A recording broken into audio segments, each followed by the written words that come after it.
Hey guys, welcome back to another video of Star Trek Fleet Command.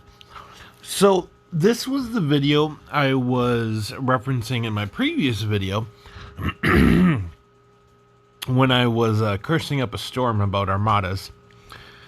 I'm going to be talking about which faction you should choose, which faction ship should you go for, which ones you should avoid, and why. So the first thing is, what faction should you choose?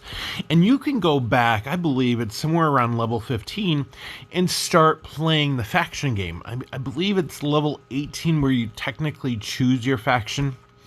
And it doesn't really do anything to choose your faction. So this comes into play a lot with players, and it really dictates the game that you're going to be playing going forward. The very first thing you should know, dual factions. You should never, ever, ever run this game on a single faction. You get twice as much, and it's pretty easy to balance, driving one faction negative and the other two positive. And it's a little bit of a balancing act that you can play with events, but it's pretty easy to manage those two factions. The number one faction that you should be playing towards is Federation. Federation is such a great faction to play. They have some of the great officers that you can get. The morale crew is awesome.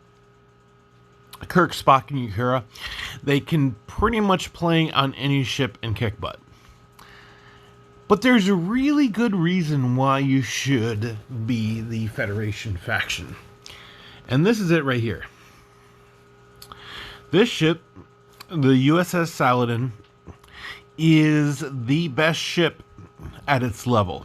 So it's one of 3 introductory faction ships at level 28 that you can get.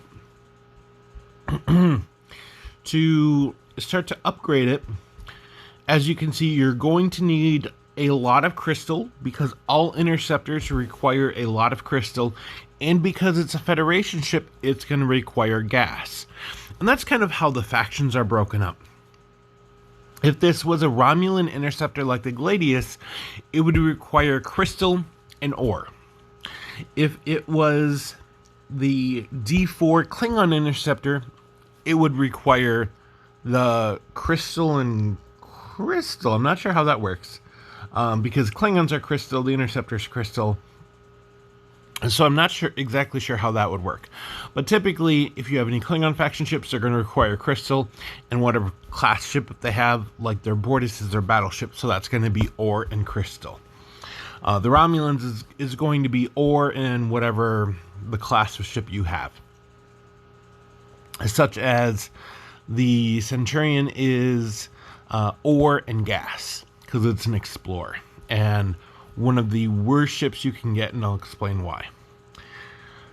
So with that said, as you can see, I'm getting close to being able to take this puppy up to tier 6, which I'm pretty excited for, because I do have a lot of rare that I can use to upgrade it even on that level.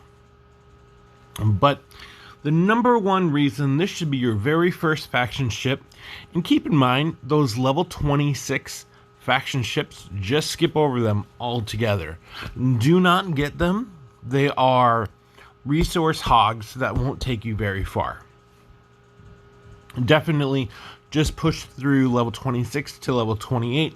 Get that shipyard up to level 28 so you can build your Saladin. But this is the number one reason why. There's only 2 weapon slots. That means instead of having 3 weapon slots and a special weapon, this one is a impulse drive, you only have to use 2/3 of what the other factions have to use. And let me show you how this is in comparison to the Bortus. So as you can see, the Bortus has 3 right here. And their special weapon is their armor on the left-hand side. So while somebody has a Bortus and you're fighting them and you have a Saladin, one, the Saladin can kick a Bortus's butt any day of the week. But two, that person's going to be able to upgrade their Saladin so much faster than you are stuck with your Bortus. And trust me, your Bortus is going to go at a snail's pace compared to that Saladin. That Saladin is just going to fly through. That is the number one reason you should be going for a Federation faction. The really big and apparent thing, though, is going to be research.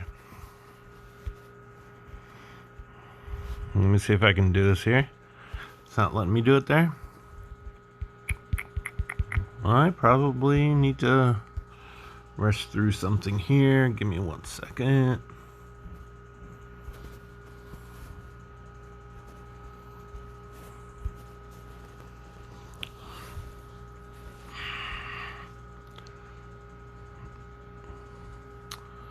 Oh man, that was the wrong one. Crap. Shoot. Okay. So the research. This galaxy research, the majority of it is gas. It's going to require a crap ton of gas, and that's really going to take away from a lot of other things that you need to be doing. I made this mistake on my main profile, and I'm trying to show you guys and help you guys not make the same mistake that I did. So much of the research is going to require uncommon and rare gas. Now, some of it uses crystal and some of it uses ore, but I want to say on the whole, the majority of it is going to require gas. And that's why I say the Centurion is a bad idea.